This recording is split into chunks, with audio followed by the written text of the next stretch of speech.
திராவிட முன்னேற்ற கழகத்தின் தலைமையிலான மதசார்பற்ற முற்போக்கு கூட்டணியில் விடுதலை சிறுத்தைகள் கட்சி இடம்பெற்று 8 தொகுதிகளில் போட்டியிட்டது. 2 தொகுதிகளில் வெற்றி பெற்றோம். அதேபோல இடதுசாரி கட்சிகளும் தலா 2 இடங்களில் வெற்றி பெற்றன. இந்த நிலையில் இடதுசாரி கட்சிகளின் தலைவர்களும் விடுதலை சிறுத்தைகளும் முன்கூட்டியே கலந்து பேசினோம். மக்கள் நல கூட்டணி உருவான காலத்திலிருந்து கொள்கை அடிப்படையில் ஒருங்கிணைந்து செயல்பட்டு வருகிறோம். மக்கள் பிரச்சனைகளின் அடிப்படையில் ஒருங்கிணைந்து களமாடி இருக்கிறோம். ஆகவே இந்த அரசியல் நெருக்கடி உருவாகியிருக்கிற சூழலில் இடதுசாரி கட்சிகளும் விடுதலை சிறுத்தைகளும் தொலைநோக்கு பார்வையோடு எதிர்கால அரசியலையும் கருத்தில் கொண்டு இணைந்தே முடிவெடுப்போம் என்று நாங்கள் கலந்து பேசி அதன் அடிப்படையில் அறிவிப்பு செய்திருந்தோம். இடதுசாரி கட்சிகள் இந்திய கம்யூனிஸ்ட் கட்சி மற்றும் மார்க்சிஸ்ட் கம்யூனிஸ்ட் கட்சி ஆகிய இரு கட்சிகளும் மாநில குழுவில் எடுத்த முடிவுகளை அடுத்து அந்த முடிவை ஒட்டி விடுதலை சிறுத்தைகளின் உயர்நிலை குழுவில் கலந்தாய்வு செய்து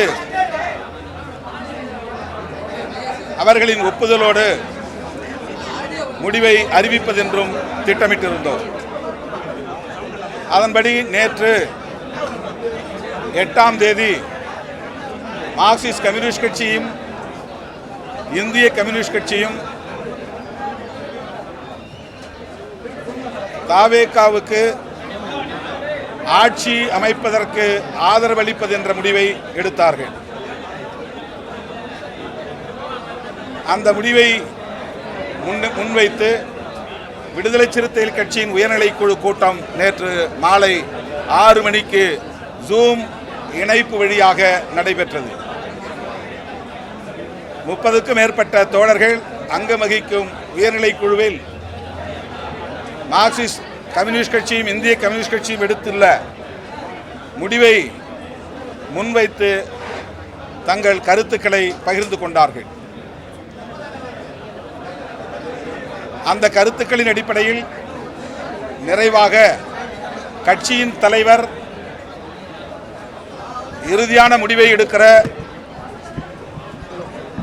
அதிகாரத்தை வழங்குகிறோம் என்று அந்த உயர்நிலை குழுவில் தீர்மானிக்கப்பட்டது. அதன் அடிப்படையில் தான் மீண்டும் இன்றைக்கு விடுதலை சிறுத்தைகள் கட்சியின் பொதுச் செயலாளர்கள் சட்டமன்ற உறுப்பினர் தோழர் சிந்தனை செல்வன், நாடாளுமன்ற உறுப்பினர் தோழர் ரவிக்குமார் ஆகியோரோடு நான் கலந்தாய்வு செய்து ஒரு முடிவை எடுத்தோம். அதன் அடிப்படையில் தாவேகாவுக்கு ஆதரவு கடிதத்தையும் வழங்கியிருக்கிறோம். தமிழ்நாட்டில் இந்த அரசியல் நெருக்கடியை பயன்படுத்தி குடியரசுத் தலைவர் ஆட்சி நடைமுறைக்கு வந்துவிடக்கூடாது, அதை தடுக்க வேண்டும் என்கிற அடிப்படையிலும் 108 இடங்களில் வெற்றி பெற்றும் ஆட்சி அமைக்க முடியாமல் ஒரு சிக்கலில் தாவேகா திணறிக் கொண்டிருக்கிற நிலையில் அவர்கள் ஆட்சி அமைப்பதற்கு விடுதலை சிறுத்தைகள் ஆதரவளிக்க வேண்டும் என்கிற அடிப்படையிலும் இந்த ஆதரவு நிலைப்பாட்டை நாங்கள் எடுத்திருக்கிறோம். அதாவது 2 காரணங்கள். தாவேகா தலைவர் விஜய் ஆட்சி அமைப்பதற்கு விடுதலை சிறுத்தைகளின் நிலைப்பாடு தடையாக இருந்துவிடக்கூடாது என்பதும் குடியரசுத் தலைவர் ஆட்சி முறை நடைமுறைக்கு வந்துவிடக்கூடாது என்பதும் நாங்கள் விவாதத்தின் முடிவில் எடுக்கப்பட்ட நிலைப்பாடாகும். இடதுசாரி கட்சிகளின் நிலைப்பாட்டை ஒட்டி நாங்கள் எங்கள் நிலைப்பாட்டையும் எடுப்போம் என்று ஏற்கனவே நான் அறிவித்திருந்தேன். அதன் அடிப்படையில் விடுதலை சிறுத்தைகள் கட்சியும் ஆட்சி அமைப்பதற்கு மட்டும் எங்கள் ஆதரவை நல்கியிருக்கிறோம். வேறு எந்த நிபந்தனையும் இல்லை. வெளியிலிருந்து எங்கள் ஆதரவை நல்குகிறோம், அவ்வளவுதான்.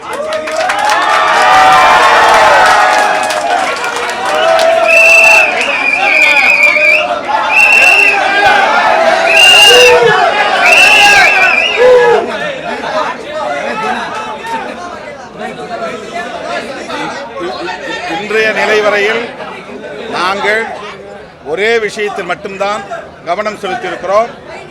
எங்களால் விஜய் ஆட்சி அமைக்க முடியாமல் போனது என்கிற நிலை ஏற்பட்டுவிடக்கூடாது.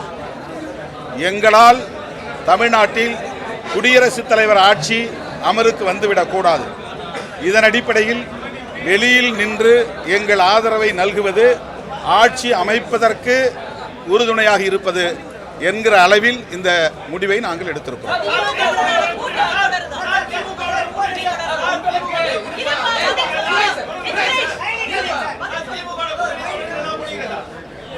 நாங்கள் திமுக தலைமையிலான மதசார்பற்ற முற்போக்கு கூட்டணியில் தான் இருக்கிறோம்.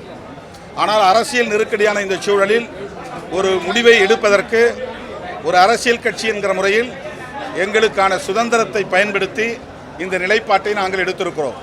இது எந்த வகையிலும் எங்கள் உறவை பாதிக்கும் என்று நாங்கள் நம்பவில்லை. இந்த நிலைப்பாடு திரு விஜய் அவர்கள் ஆட்சி அமைப்பதற்கு உறுதுணையாக இருப்பது, குடியரசுத் தலைவர் ஆட்சி முறை வராமல் தடுப்பது, அவ்வளவுதான்.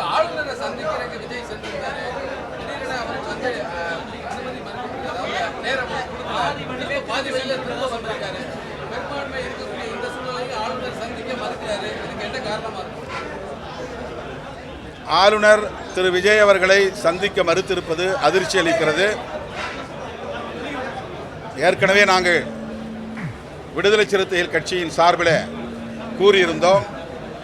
மக்கள் அவருக்கு கூடுதலான இடங்களை தந்து தனிப்பெரும் கட்சி என்கிற அங்கீகாரத்தை தந்திருக்கிறார்கள். அவர்களுக்கு ஆட்சி அமைப்பதற்கு அனுமதி அளிக்க வேண்டும் என்ற கருத்தை ஏற்கனவே சொல்லியிருந்தோம். போதிய எண்ணிக்கை இல்லை என்று சொன்னார்கள். அந்த போதிய எண்ணிக்கைக்காகத்தான் இடதுசாரிகளோடு விடுதலை சிறுத்தைகளும் ஆதரவை நல்கியிருக்கிறோம். மாண்புமிகு ஆளுநர் அவர்கள் ஜனநாயகத்தை காப்பாற்ற வேண்டும். குதிரை பேரம் நடப்பதற்கு இடம் கொடுக்கக்கூடாது. அதற்கான சூழலை உருவாக்கக்கூடாது. அரசமைப்பு சட்டத்தை பாதுகாக்க வேண்டும். ஜனநாயகத்தை பாதுகாக்க வேண்டும். எனவே ஆட்சி அமைப்பதற்குரிய எண்ணிக்கைகள் அப்சல்யூட் மெஜாரிட்டி என்று சொல்லக்கூடிய 118 இடங்கள் இன்றைக்கு தவேகாவுக்கு உள்ளது. இந்த நிலையில் அவரை ஆட்சி அமைக்க அனுமதிப்பதுதான் ஜனநாயகமாகும். ஆளுநர் ஜனநாயகத்தை படுகொலை செய்யக்கூடாது என்று வேண்டுகோள் விடுக்கிறோம்.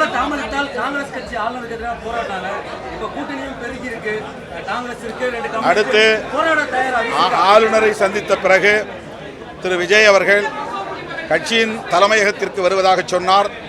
நான் அவரிடத்தில் வேண்டுகோள் வைத்தேன், பதவியேற்புக்கு பிறகு சந்திப்போம், இப்போதைக்கு அலுவலகம் வரவேண்டிய கட்டாயம் இல்லை, எனவே வரவேண்டாம் என்று நான் சொல்லிவிட்டேன். ஊடகங்கள் இங்கே காத்திருக்க வேண்டாம், கலைந்து செல்லலாம். எங்களுடைய தோழர் வீரபாண்டியன், தோழர் சண்முகம் 2 பேரையும் இங்கு வருவதாக இருந்தது. தோழர் சண்முகம் ஆளுநர் மாளிகைக்கு சென்றிருக்கிறார். வழிநெடுக போக்குவரத்து நெரிசல், அவர் வந்து சேர காலதாமதமாகலாம். தோழர் வீரபாண்டியன் எங்களோடு இருக்கிறார், அவர் சில வார்த்தைகளை சொல்வார்.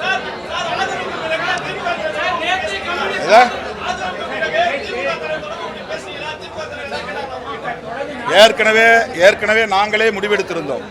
இடதுசாரிகளும் விடுதலை சிறுத்தைகளும் எந்த முடிவை எடுத்தாலும் அந்த முடிவை திமுக தலைமைக்கு அறிவித்து அதன் பிறகு நாம் இதை வெளிப்படுத்துவோம் என்று கோரியிருந்தோம்.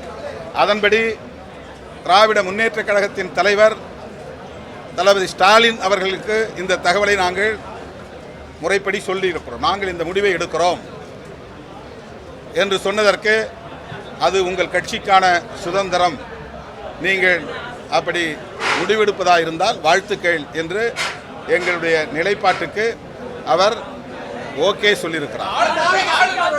அவர் ஆரம்பத்திலிருந்தே சொன்னார், திரு விஜய் அவர்கள் ஆட்சி அமைப்பதற்கு நாங்கள் ஒருபோதும் இடையூறாக இருக்க மாட்டோம் என்று சொன்னார்.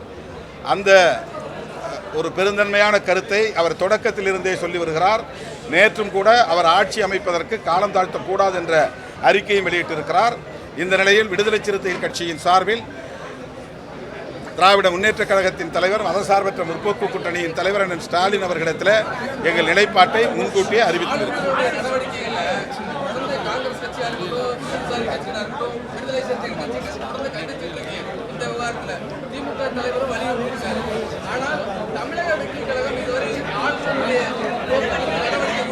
அது அவர்கிட்ட தான் நீங்க கேட்கணும். அது அவர்கிட்ட கேளுங்க. தோழர் வீரபாண்டியன் உங்களிடையே பேசுவார். தமிழக ஆளுநர் அரசியல் சாசன விழுமியங்களை மதித்து நடக்க வேண்டும், மக்கள் தீர்ப்புக்கு மதிப்பளிக்க வேண்டும். தமிழக வெற்றி கழகத்தின் தலைவரை அலைகழிப்பது ஒரு கட்சியின் தலைவரை அலைகழிப்பதல்ல. நமது முன்னோர்கள் நமக்கு வகுத்தளித்திருக்கிற அரசியல் சாசனத்தை, நாடாளுமன்ற முறைமைகளை அலைகழிப்பது.